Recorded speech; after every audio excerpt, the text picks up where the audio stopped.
गोपाल बहुत ही बुद्धिमान और मेहनती आदमी था।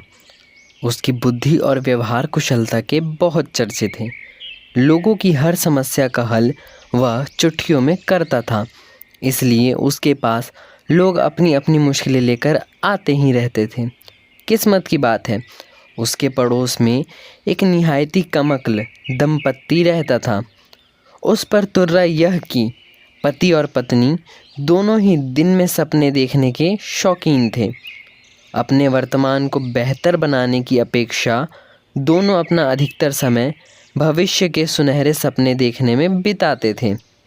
एक दिन वह आदमी अपनी पत्नी से बोला कि वह एक गाय खरीदना चाहता है, जिससे कि उनके घर में दूध की नदियाँ बहें।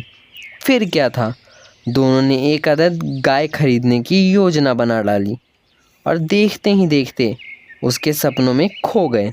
बात करते करते उन्हें ख्याल आया कि अगर वे कुछ ज़्यादा पैसे बचाना शुरू कर दें तो जल्द ही वे एक गाय के मालिक होंगे। पर सच तो यह था कि उनकी जमा पूंजी इतनी कम थी कि निकट भविष्य में गाय खरीदना तो दूर, गाय का नाम तक नहीं ले सकते थे। पर सपने देखने में पैसे तो लगते नहीं, इसलिए पति पत्नी का गाय संवाद चलता ही रहा। वे एक सुंदर व दुधारू गाय खरीदेंगे, भले ही कुछ महंगी क्यों न हो। उन्हें लगता था कि पैसे की ज़्यादा परवाह करने की कोई ज़रूरत नहीं। उन्होंने सोच लिया कि गाय काले रंग की होगी और उसका नाम होगा कमली। आदमी ने सोच लिया कि वह जल्द से जल्द कमली के लिए एक तबेला बनाएगा। उसकी पत्नी भला क्यों पीछे रहती। उसने सोच लिया कि वह जल्द ही दूध दूहने और संभालने के लिए कुछ मटके खरीदेगी। आखिर उसे भी तो कमली से बहुत प्यार होगा। यही सोचते हुए अगले दिन वह बाज़ार पहुंच गई और कुछ अच्छे मटकों की खोज में जुट गई। काफ़ी समय की मेहनत के बाद और दुकानदार से खूब मोल भाव करके वह 5 बहुत सुंदर मटके खरीद कर ले आई।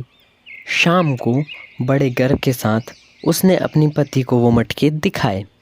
पहले मटके में कमली से दूहा दूध, दूसरे में उससे बना मक्खन, तीसरे में छाछ और चौथे में मक्खन से बना घी रखने की बात तय हुई। गाय एक, चीज़ें अनेक, ऐसा सोचकर आदमी की पाँछें खिल गईं। दोनों ने एक बार फिर कमली कांड शुरू कर दिया। वे कमली की सेवा ऐसे करेंगे वैसे करेंगे आदि आदि। पत्नी बोली कि मैं गाय को नित्य बढ़िया स्नान कराऊंगी और उसे खाने के लिए बढ़िया चारा दूंगी।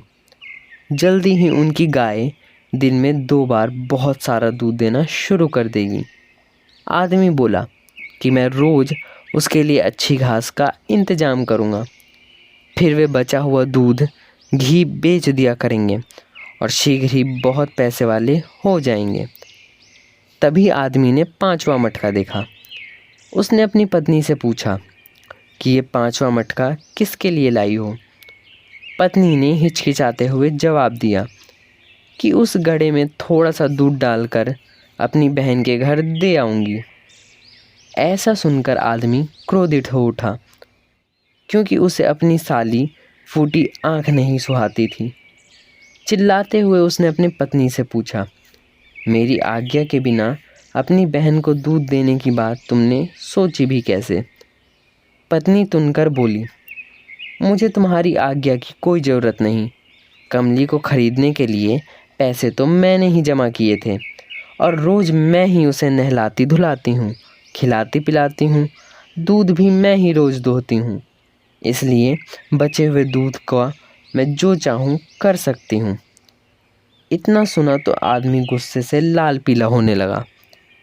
तुमने जो पैसे बचाए वो मेरे ही खून पसीने की कमाई थे। वो चिल्लाया, मैं ही कमली के लिए घास काटता हूँ और तुम मेरे परिश्रम का फल अपनी मूर्ख बहन को देना चाहती हो।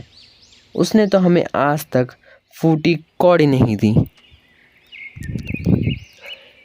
इस तरह दोनों की लड़ाई चलती रही और दोनों ही अपनी अपनी बात पर अड़े रहे। आखिर में वह आदमी आपे से बाहर हो गया और उसने एक एक करके सब घड़े फोड़ डाले। अब कहो, अपनी बहन के घर दूध कैसे लेकर जाओगी? उसने पत्नी से पूछा।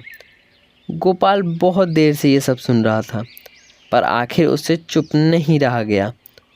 वह उन दोनों के पास गया और पूछने लगा कि आखिर माजरा क्या है। आदमी एकदम से बोल पड़ा, यह औरत हमारी कमली का बचा हुआ सारा दूध अपनी बहन को दे देना चाहती है। कमली? गोपाल ने पूछा। तुम किसकी बात कर रहे हो? ओह, तुम्हें नहीं पता? कमली हमारी गाय का नाम है, आदमी बोला। गोपाल बहुत हैरान हुआ। उसने तो कभी उनके घर कोई गाय नहीं देखी थी। उसने फिर पूछा, तुम्हारी गाय? कहाँ है तुम्हारी गाय?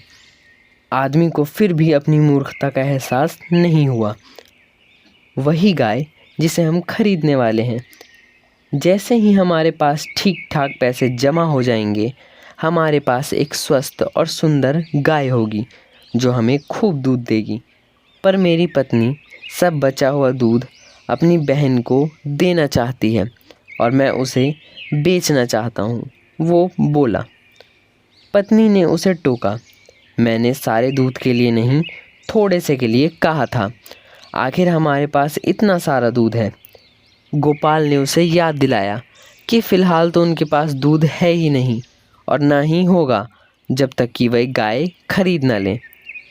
इस बार पति पत्नी एक साथ बोले, तुम देखते जाओ, हमने पैसे बचाने शुरू कर दिए हैं। कमली हमारे घर बस आई ही समझो।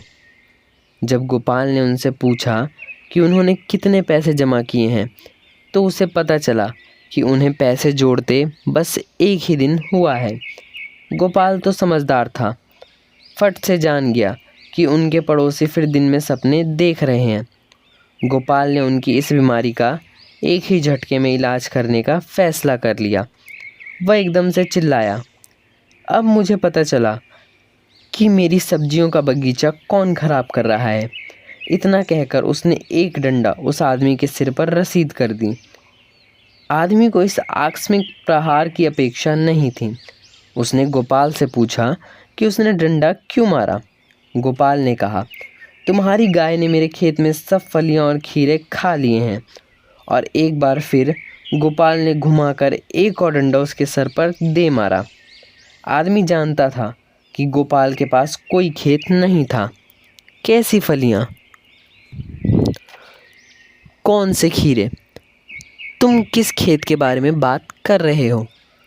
वही खेत जो मैं बनाने वाला हूँ, गोपाल बोला। सोचता हूँ घर के पास वाली खाली ज़मीन में फलियां और खीरे लगाऊंगा। उस आदमी की पत्नी यह सब देख रही थी। यकायक उसे गोपाल की बात समझ में आ गई और वह अपनी मूर्खता पर जोर से हंस पड़ी। धीरे धीरे यह बात उसके पति के दिमाग में भी आ गई। दोनों ने कसम खाई कि वे फिर कभी दिन में सपने नहीं देखेंगे। गोपाल ने उन्हें उनके इस संकल्प पर बधाई दी और आशा जताई कि इस वादे को भूलेंगे नहीं। पर गोपाल को चिंता करने की कोई ज़रूरत नहीं थी।